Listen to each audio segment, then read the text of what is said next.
देखिए, बीमा सुगम जो है वो इतना सुगम नहीं होगा। इनफैक्ट बहुत से लोगों को प्रॉब्लम हो सकती है और जो एजेंट हैं उनकी इनकम और कमाई बंद भी हो सकती है, उनकी रोजी रोटी खतरे में आ सकती है।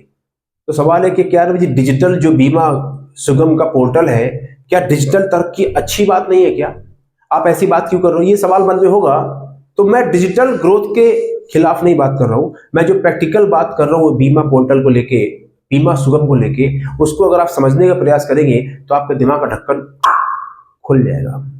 देखिए, एक तो एजेंट वैसे भी परेशान है आजकल, जब से ऑनलाइन कंपनियां आ गई हैं जो ऑनलाइन पॉलिसी बेचते हैं। बहुत ज्यादा मिस सेलिंग होती है, लोग उनकी बातों में, लुभावने बातों में आके पॉलिसी खरीद लेते हैं। बाद में पता लगा क्लेम लेने के टाइम जाओ तो बताया कुछ और था, हुआ कुछ और था। राइट, फिर वो किसके माथे आता है? एजेंट के ऊपर आता है।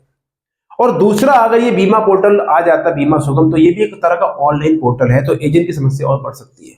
यस नो, इंश्योरेंस इंडस्ट्री को चलाने का जो बैकबोन है वो इंश्योरेंस एजेंट है, एडवाइजर्स है। जैसे म्यूचुअल फंड इंडस्ट्री है तो कौन चलाता है? Financial adviser, mutual fund adviser. ये बैंक, ऑनलाइन वेब पोर्टल कंपनियां, ये कभी भी इंश्योरेंस इंडस्ट्री की बैकबोन नहीं बन सकती। क्यों? ऊपर ही काम करते हैं। और जो एक्चुअल बिजनेस है इस इंडस्ट्री को जो कैरी फॉरवर्ड करते हैं वो 24 लाख इंश्योरेंस एजेंट करते हैं। और कोई भी डिसीजन अगर एक इंश्योरेंस एजेंट के खिलाफ लिया जाएगा तो उसके जो दुष्परिणाम होंगे वो सबको देखने को मिलेंगे। ये 22 वीडियो नहीं है, लेकिन मैं जो एनालिसिस इसमें बताने वाला हूं, देखिए मेरा जो वीडियो होता है वो पता है ग्राउंड लेवल पे जमीनी हकीकत बात होती है, और बात होती है, सच होती है, डंके की चोट पे। क्यों? मैं डरता नहीं हूं, मैं जो होता सही बोलता हूं, लोगों को भला करने के लिए बात करता हूं। तो इसमें 3 बातें करेंगे। बीमा पोर्टल, बीमा सुगम मैं बता चुका हूं, क्या फिर भी एक छोटा सा बताता हूं बीमा सुगम क्या है, और फिर बात करेंगे इससे फायदा किसका है और एजेंटों के नुकसान क्या है, किस लिए उनका जो इनकम और रोजी रोटी है खतरे में आ सकती है बीमा सुगम को लेके। इसके बारे में चर्चा करेंगे, फिर बात करेंगे समाधान क्या हो सकता है। देखिए, मैंने अभी जो हमारे देवाशीष पांडे जी, आईआरडी के चेयरमैन साहब जो रिटायर होने वाले हैं, मैंने उनकी तारीफ करी थी, मैंने एक वीडियो बनाया था। और एक्चुअली में उन्होंने जो बीमा जगत के लिए प्रयास किए हैं वो काबिले तारीफ है। शायद ही पिछले 50-60 सालों में कोई ऐसा आईआरडी के चेयरमैन रहा होगा जिन्होंने इतने अथक प्रयास किए इस बीमा इंडस्ट्री को सुधारने के लिए, बहुत प्रयास किए। और उन्हीं की ये देन है कि बीमा सुगम की बात हो रही थी, तो अब मैं बीमा सुगम के बारे में ऐसा बोल रहा हूं। तो इस वीडियो का तात्पर्य बीमा सुगम की बुराई करना नहीं है, समझने का प्रयास कीजिए मैं क्या कहना चाहता हूं, कैसे इंश्योरेंस एडवाइजर्स एजेंट का जो काम है उससे इफेक्ट हो सकता है, और ये क्या सही रहेगा या नहीं, इन सब बातों में हम दोस्तों चर्चा करेंगे। अनबायस्ड वीडियो है, आपको देखना चाहिए और समझने का प्रयास करना चाहिए। दोस्तों, मेरा नाम है रविचंद्र और मेरा एक मिशन है, मुझे इंडिया में 1 लाख लोगों को फाइनेंशियली एजुकेट करके उनको फाइनेंशियल फ्रीडम दिलानी है। जो फाइनेंशियल एडवाइजर्स हैं उनको ट्रेनिंग देनी है ताकि वो लोग फाइनेंशियल कोच बन सके और लोगों को फाइनेंशियल एजुकेशन देके सही इन्वेस्टमेंट्स करा के उनकी इन्वेस्टमेंट्स करा सके। तो अगर आप जुड़ना चाहते हैं सब्सक्राइब कर लीजिए, नहीं करना है तो भी आपकी इच्छा है। Thank you very much. आइए बात करते हैं बीमा सुगम क्या है और ये इसके फायदे किसको और नुकसान क्या है। सिंपल सी बात है, बीमा सुगम एक ऑनलाइन पोर्टल बनने जा रहा है जिससे नेशनल स्टॉक एक्सचेंज एनएसई है ना, बीएसई एनएसई, उसमें सारे कंपनी के लिस्टेड कंपनी के शेयर होते हैं। ऐसे ही बीमा सुगम एक ऑनलाइन पोर्टल बनेगा जहां पे जितने भी इंश्योरेंस कंपनियां हैं उन सबके सारी पॉलिसियां रजिस्टर्ड रहेंगी और सब कुछ रहेगा ऑनलाइन। कस्टमर जाएगा, खरीद लेगा, सिंपल, रजिस्टर्ड है, गया खड़ खरीद लिया। और वहीं पे ही एक उनका एक ये भी है, वहां पे डीमैट अकाउंट भी खोलेगा, वहीं पे पॉलिसी उनके डीमैट, जैसे शेयर चला जाता है डीमैट अकाउंट में, वहीं पे पॉलिसी डीमैट अकाउंट में पड़ी रहेगी। मतलब सब कुछ ऑनलाइन प्रोसेस होने वाला है। तो अब ये तो हो गया बीमा सुगम क्या है। ज्यादा अगर देखना है डिटेल में तो वीडियो बना चुका, जाकर देख लीजिए। अब बात करें इसका फायदा किसको होने वाला है। इसमें फायदा जो होगा वो होगा सिर्फ और सिर्फ इंश्योरेंस कंपनी को। क्यों? इंश्योरेंस कंपनी वालों की फ्री में हो जाएगी मार्केटिंग। पोर्टल मिल गया, सारे प्लान रजिस्टर कर दिए, खट खट खट खट खट, रंग लगा फिटकरी, दामन चोखा, फ्री में मार्केटिंग हो गई। जिसको लेना है जा खरीद लिया जाके, माल भी बिक गया फ्री में, मार्केटिंग फ्री में हो गई और कमीशन नहीं देना पड़ा। इनका तो बल्ले बल्ले हो गई। तो एजेंट तो लटक गया ना, वो कहां जाएगा? जो 24 लाख एडवाइजर है, जो और लाखों लोग इस इंडस्ट्री से जुड़ना चाहते हैं, वो क्या करेंगे?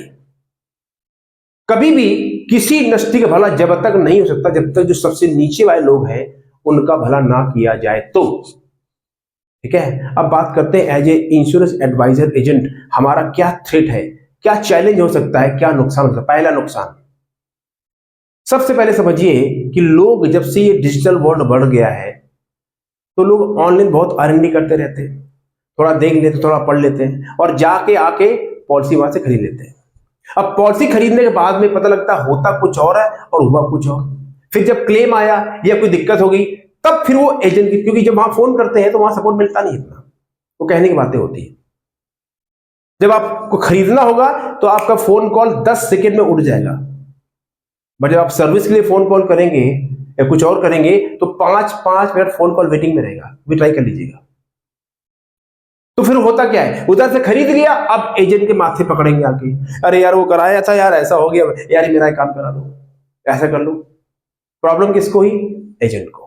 तो पहला सेल वहां से हुई, पैसा उन्होंने कमाया, सर्विस एजेंट ने दिया, पहला नुकसान। दूसरा नुकसान और समझिए कि जब ये बीमा पोर्टल पे, बीमा सुगम पे सारी इंश्योरेंस कंपनी की सारी पॉलिसी लिस्टेड है, एवरीथिंग इज देयर, तो कस्टमर बोलता है ठीक है हमको HDFC लाइफ का वो वाला प्लान लेना है,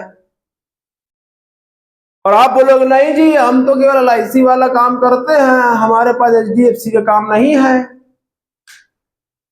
लटक गए। क्लाइंट बोलेगा नहीं जी हमको तो भैया वो HDFC वाला ही कराना, या टाटा का लेना है, या बजाज का लेना है, या LIC का भी लेना है, ऐसा नहीं है, और आप करते हो किसी और का, क्योंकि अभी एज ए एजेंट वो नियम पास हुआ नहीं है कि एक एजेंट 3 कंपनी की पॉलिसी बेच सकता है। पास होना चाहिए, उससे कुछ नुकसान भी है, मैंने बताया था उसके बारे में, तो ये नियम है नहीं। क्लाइंट बोलेगा नहीं जी हमको ये वाली कराओ, आप बोलोगे साहब हम तो बेचते नहीं है, ये वाली करा लो, तो क्या करेगा?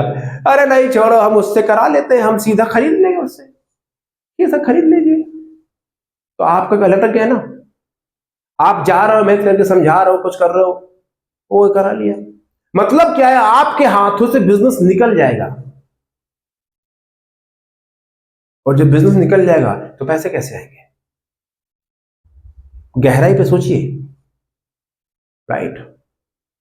अच्छा, अब तीसरा नुकसान क्या है एजेंट का, वो सुन लीजिए। बीमा सुगम एक वेब पोर्टल है, इसके बारे में सबको पता है। इसका काम करने का तरीका क्या है, कैसे काम करेगा, एजेंट का रोल क्या होगा, क्या एजेंट का लॉगिन अलग होगा, कस्टमर कैसे लॉगिन करेगा, एजेंट को कैसे पैसे आएंगे, कौन इसको मेंटेनेंस करेगा, एजेंट को कुछ पैसे देने पड़ेंगे क्या इसका हिस्सा बनने के लिए, क्या है, कुछ अता पता नहीं है। हालांकि अप्रैल से ये लागू होना है, पर अभी भी क्लैरिटी नहीं है, और जब क्लैरिटी नहीं है, सब गोलमाल है, तो काम कैसे करेगा? थिंक अबाउट इट, क्लैरिटी नहीं है। और मैंने बोला भी था ये 2 सवालों के जवाब अभी तो मुझे मिले नहीं है कि एजेंट का रोल क्या होगा, और जब डायरेक्टली कस्टमर पॉलिसी खरीद लेगा वहां जाके तो एजेंट का काम कैसे चलेगा। तो ये भी एक बहुत बड़ा नुकसान है, पता ही नहीं है क्या हो रहा है। जब पता ही नहीं है तो पता ही नहीं है। प्रैक्टिकल बातें हैं कि नहीं है, आराम से इसलिए बोल रहा हूं क्योंकि मैं चाहता हूं इसको आप चिंतन करें, मनन करें। आप कस्टमर भी है तो भी आपको समझना चाहिए कि किसी भी इंडस्ट्री का जो काम है वो उसके प्रोफेशनल से ही करवाना चाहिए। आपको टैक्स भराना होता है, आप CA के पास जाते हैं, आपको बीमारी होती है, आप डॉक्टर के पास जाते हैं, राइट, सिंपल। घर बनवाना होता है नक्शा, तो आप किसके पास जाते हैं? आर्किटेक्ट के पास जाते हैं, राइट, सिंपल बात है। तो ये 3 नुकसान है, नुकसान बहुत सारे और भी हैं, समय का भाव है, बात करेंगे नेक्स्ट वीडियो में। अब बात करने वाले हैं कि इसका प्रैक्टिकल समाधान क्या हो सकता है। जानना चाहते हैं आप लोग? बता रहा हूं, पर उसके पहले एक प्रैक्टिकल समाधान, अगर आप एक फाइनेंशियल एडवाइजर हैं, इंश्योरेंस एजेंट हैं, तो आपको दे देता हूं। इंडस्ट्री में परिवर्तन क्या होगा, बाजार में परिवर्तन क्या होगा, सरकार में परिवर्तन क्या होगा, जलवायु में परिवर्तन क्या होगा, बारिश होगी नहीं होगी, मार्केट ऊपर जाएगी नीचे जाएगी,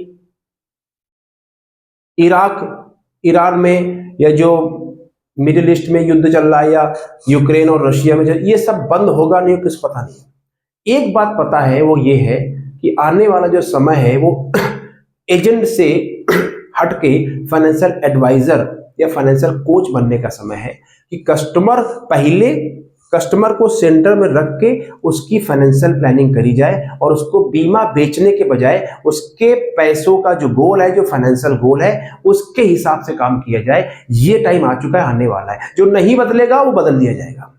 यानी आपको फाइनेंशियल एडवाइजर बनना पड़ेगा। क्या है? पहला कि आपको कस्टमर एक बार मिले तो जिंदगी भर आपके साथ रहे।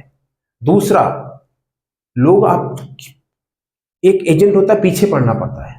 एक है कस्टमर आपके पास आए, आप बताइए। और तीसरा, जिंदगी में कभी कस्टमर की प्रॉब्लम ना हो और 1 से 3 लाख कमाने का जो तरीका है, रोड मैप है, वो बिल्कुल साफ हो। मैं देखता हूं 20-20 साल से बीमा का बिजनेस कर रहे हैं, इनकम महीने की 40,000 रुपए, फुल टाइम काम कर रहे हैं। अरे यार, मजाक हो रहा है क्या? क्यों भैया? बस ऐसे टाइम निकल गया। क्यों निकल गया? आपने टाइम निकाला भाई, अब बदल जाओ। लेकिन लोग इतने कलाकार हैं, इतने ढीठ हो गए, सुनते ही नहीं रमेश जी, हम तो ऐसा ही है, हम तो बड़े बड़े बदल नहीं पाए, आप क्या बदलोगे? भाई मैं आप बदल ही नहीं रहा हूं। I am not talking to Champulal. जो चंपूलाल है और चंपूलाल रहना चाहता है, मैं उससे बात ही नहीं कर रहा हूं। लेकिन अगर कोई चंपूलाल है, वो चैंपियन बनना चाहता है, मैं उससे बात कर रहा हूं। बात कड़वी है लेकिन सच है। मैं भी कभी चंपूलाल था भाई। चैंपियन बनना पड़ता है। तो अगर आप चाहते हैं फाइनेंशियल डॉक्टर बनना, कैसे बनेंगे, क्या करना पड़े, क्या करना चाहिए, तो जो मैं वर्कशॉप कर रहा हूं शाम को 8 बजे आने वाले संडे को, लिमिटेड लोग हैं, क्लिक करो, रजिस्टर करो, आओ, फ्री में है। देखो क्या हो रहा है, दुनिया जा कहां रही है, कैसे इसी इंडस्ट्री से, फाइनेंशियल इंडस्ट्री से ईमानदारी से लोगों को एजुकेट करके पैसे कमाए जाते हैं बिना चूना लगाए। ये सीखेंगे आप, और मैं कमा रहा हूं। ठीक है, क्लिक कर लीजिए, आइए बात करेंगे।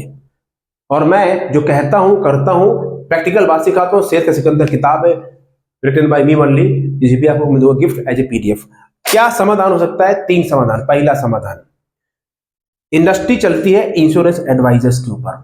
ये बीमा पोर्टल जो लाने का जो डिसीजन है, बीमा सुगम, इसके लिए पहले सर्वे करना चाहिए एडवाइजरों से। भैया आप बताओ, बीमा पोर्टल में ये होगा, ये होगा, ये होगा, बीमा सुगम में क्या आप एग्री करते हैं? क्या आप सहमत हैं? ये आना चाहिए, यस नो। एक ही सवाल, बीमा पोर्टल, बीमा सुगम आना चाहिए, यस नो। एजेंट क्या बोलता है? सुनो। अगला सर्वे कस्टमर के पास, बीमा सुगम पोर्टल में आपको ये सुविधाएं मिलेंगी, ये फायदे, ये नुकसान, आप आना चाहते हैं बीमा सुगम आना चाहिए, यस नो। सर्वे किससे? कस्टमर से, एजेंट से। कंपनी से नहीं पूछना है। तो 24 कंपनियां बोले बिल्कुल आइए साहब, उनका तो फ्री में सब कुछ काम हो रहा है। बात समझ में आपको आ रही है? तो पहला सर्वे रन करो, किसके लिए? जो ज्यादा संख्या में लोग हैं, जिसके ऊपर पूरी इंडस्ट्री टिकी हुई है। ये लाइफ इंश्योरेंस इंडस्ट्री बीमा कंपनी नहीं चला रही है, ये बैंक में नहीं चला रहे हैं। कौन चला रहा है? फाइनेंशियल एडवाइजर, आप जैसे insurance agent. Mutual fund industry कौन चला रहा है? Mutual fund adviser, financial adviser. Okay, तो पहला सर्वे। दूसरा, ये जो पैसा इन्वेस्ट होगा बीमा सुगम, बीमा पोर्टल में, अच्छा खासा पैसा इन्वेस्ट होगा, उसी पैसे को, मैं नहीं कह रहा हूं बीमा पोर्टल मत लाओ, उतना ही पैसा का एक पूल बनाओ, इकट्ठा करो और आईआरडी के पास जमा करा दो। उस पैसे का पर्पस होगा, जो लोग इस इंडस्ट्री का हिस्सा बनना चाहते हैं, उनकी एजुकेशन, उनकी ट्रेनिंग, उनकी फाइनेंशियल एजुकेशन, उनकी सेलिंग स्किल्स, उनकी पर्सनल डेवलपमेंट, इन सब की ट्रेनिंग के ऊपर पैसा इन्वेस्ट किया जाएगा और सभी को फ्री में ट्रेनिंग दी जाएगी, कोई चार्ज नहीं देना पड़ेगा। कुछ ऐसे कोर्स लॉन्च कर दीजिए, कुछ प्रोग्राम लॉन्च कर दीजिए, फ्री में आपको इस इंडस्ट्री हिस्सा बनिए, आपको फ्री में ट्रेनिंग दी जाएगी। उसमें किसी कंपनी का रोल नहीं है, सब कंपनी से थोड़ा थोड़ा पैसा इकट्ठा करके आईआरडी में जमा, एक पूल बना दो और उस पैसे को मैनेज करेगी और ट्रेनिंग प्रोग्राम बना दो। और जो भी इस इंडस्ट्री का हिस्सा बनना चाहता है, उसके लिए इतना मैंडेटरी है, इतना पढ़ना पड़ेगा, इतना कोर्स करना पड़ेगा, फिर एग्जाम देना पड़ेगा, तब आप आके इस इंडस्ट्री का हिस्सा बन सकते हैं। मजा आ जाएगा। और ऐसा नहीं है कि लोग सीखना नहीं चाहते, लोग सीखना चाहते हैं, लेकिन उनको सिखाने वाला कोई है ही नहीं। जिसको देखो फलाने प्लान बेच लो, ढिकाने ये पॉलिसी बेच लो, ये बेच लो, बेचो बेचो बेचो, मार्च का प्रेशर है, मार्च मार्च मार्च। अरे क्या मार्च मार्च मार्च? क्या भैया अप्रैल में काम नहीं करना क्या? आपको हर महीने काम करना है भाई। तो वो अगर फंड बन जाएगा तो लोग इससे जुड़ना चाहेंगे। और भारत की जो अर्थव्यवस्था है वो सोलोप्रेन्योर है। आने वाले समय में देखना इसी देश में 10 से 20 करोड़ लोग, यंग लोग अपना बिजनेस स्टार्ट करेंगे, वन मैन आर्मी होंगे और ऐसे ही देश डेवलप इकोनॉमी बनेगा। मैं बता रहा हूं आपको, जिस देश में ज्यादा बिजनेस स्टार्ट होते हैं वही लोग टैक्स देते हैं, वही लोग जॉब क्रिएट करते हैं, वही कुछ बड़ा करते हैं। आज एक छोटा सा एडवाइजर, छोटा सा इंश्योरेंस एडवाइजर एजेंट अपने गांव शहर से स्टार्ट करता है, कल को बड़ा बनता है, बड़े ऑफिस लेता है, 10 लोगों को नौकरी देता है। वही एडवाइजर फिर पूरे हिंदुस्तान में बिजनेस करता है, फिर वही एडवाइजर अपनी ब्रांच दुबई में खोलता है, वहां प्रॉपर्टी बेचता है। वही एडवाइजर, एक छोटा सा आदमी, छोटा सा पर्सन जो स्टार्ट करता है, आगे चल के एक दिन पूरा ग्लोबल में दुनिया बिजनेस करता है। लेकिन उसको एजुकेशन तो दी जाए, उसको उस लायक तैयार तो किया जाए। इस तरह की बात तो कोई करते नहीं है। मेरा विजन बहुत दूर का है, राइट? इसलिए आप अगर एग्री करते हैं ऐसा होना चाहिए तो टाइप करें, ये एक्चुअली समाधान है। बीमा पोर्टल लाओ, बनाओ, लेकिन विन विन रखो। ये नहीं कंपनी वाले जीत गए, कस्टमर जीत गया, एजेंट चला गया तेल लेने, तो होगा क्या, राइट? तो दोस्तों उम्मीद करता हूं वीडियो थोड़ा सा कड़वा है, बातें भी कड़वी हैं और मेरा कहने का अंदाज भी अलग है। अंदाज अपना अपना, वो मैं बदल नहीं सकता, ना ही मैं बदलना चाहता हूँ। I don't care. वो बोलेंगे बड़ा यार एरोगेंट आदमी है, सुनता ही नहीं है। नहीं, ऐसा नहीं है, सुनता हूँ लेकिन कभी कभी, ठीक है? उम्मीद करता हूँ दोस्तों वीडियो आपको अच्छा लगा हो, ना लगा हो, डाइजेस्ट हो रहा है तो ठीक है, इस हाजमोला खाओ और डाइजेस्ट करो। इसको फैलाइए, भेजिए इसको। जो हमारे नए IRD के चेयरमैन अभी आए नहीं है, आने वाले हैं, उनको भेजिए। LIC के जो चेयरमैन है मिस्टर मोहंती जी, उनको भेजिए। और जो प्राइवेट इंश्योरेंस कंपनी, उनको भेजिए। म्यूचुअल फंड वालों भेजिए। सेबी को भेजिए, मिस्टर तुहिन कांत पांडे साहब को भेजिए। नए जो पांडे साहब सेबी के चेयर भेजिए, सीतारमन जी भेजिए, ताकि इन लोगों के पास जाएगा, वो समझेंगे हाँ यार बात तो सही कह रहा है लड़का। ये है छोटा सा प्रयास है, ये बस समझो मैं कितना कोई छोटा नहीं है, सब भगवान के बनाए हुए हैं, सब में बड़ी पावर है। उस पावर का लोग इस्तेमाल नहीं करते, लोग डरते रहते हैं। डरते, अरे काहे का डर? बोलो, आवाज उठाओ, आवाज उठाओ, आपकी आवाज में ताकत है। Thank you very much. और संडे बनना चाहते हैं फाइनेंशियल कोच, फाइनेंशियल डॉक्टर, शुरू करना चाहते हैं नई जर्नी, लोगों को एजुकेट करना चाहते हैं, बिना मिस सेलिंग करे सही एजुकेशन जानकारी देके एक ऐसा बिजनेस बनाना चाहते हैं कि लाइफ टाइम पैसा है, कस्टमर खुश, आप भी खुश, तो संडे शाम को मिलेगा 8 बजे। क्लिक कर लीजिए, रजिस्टर कर लीजिए, भूलना मत, आ जाइएगा और एक नई जर्नी स्टार्ट करेंगे। Thank you very much, you are awesome, take care, God bless.